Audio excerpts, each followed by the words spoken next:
IFM News. IFM News. IFM News. Lokal. Pinainget ti local government unit iti Curimaw iti panakitungpal na iti no burning ordinance na anang patipker kadagiti mang salaknib iti salunat iti publiko maikisay ti polusyon ti angin ken mangitandudo kadagiti wagas a panagibasura para iti natalged nga aglawlaw.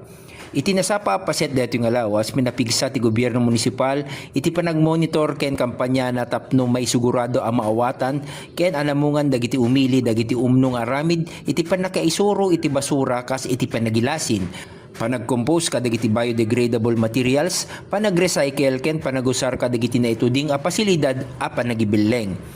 Naiwanwan met dagiti opisyales iti barangay a papigsaen iti edukasyon iti komunidad ken parigtaen dagiti umili nga i-report da dagiti panaglabsing kadagiti metoding nga otoridad.